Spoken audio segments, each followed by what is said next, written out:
Book 1, Chapter 7, how Abram, our forefather, went out of the land of the Chaldeans and lived in the land then called Canaan, but now Judea. Now Abram, having no son of his own, adopted Lot, his brother Haran's son, and his wife Sarai's brother. And he left the land of Chaldea when he was 75 years old, and at the command of God went into Canaan, and therein he dwelt himself, and left it to his posterity. He was a person of great sagacity, both for understanding all things and persuading his hearers, and not mistaken in his opinions. For which reason he began to have higher notions of virtue than others had, and he determined to renew and to change the opinion all men happened then to have concerning God.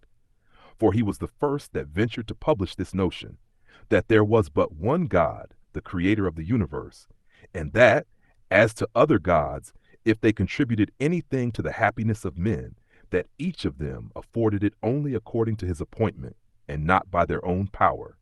This his opinion was derived from the irregular phenomena that were visible both at land and sea, as well as those that happened to the sun and moon and all the heavenly bodies.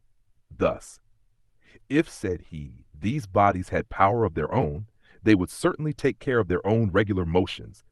But since they do not preserve such regularity, they make it plain that in so far as they cooperate to our advantage, they do it not of their own abilities, but as they are subservient to him that commands them, to whom alone we ought justly to offer our honor and thanksgiving.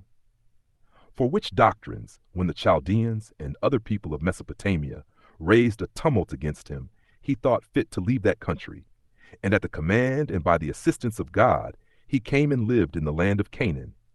And when he was there settled, he built an altar and performed a sacrifice to God. 2. Berosus mentions our father Abram without naming him, when he says thus: In the 10th generation after the flood, there was among the Chaldeans a man righteous and great, and skillful in the celestial science. But Hecataeus does more than barely mention him, for he composed and left behind him a book concerning him. And Nicolaus of Damascus, in the 4th book of his history, says thus: Abram reigned at Damascus, being a foreigner who came with an army out of the land above Babylon, called the land of the Chaldeans.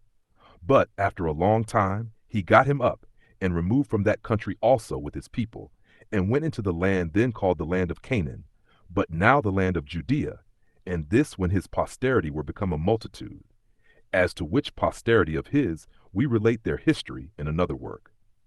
Now the name of Abram is even still famous in the country of Damascus, and there is shown a village named from him, the habitation of Abram.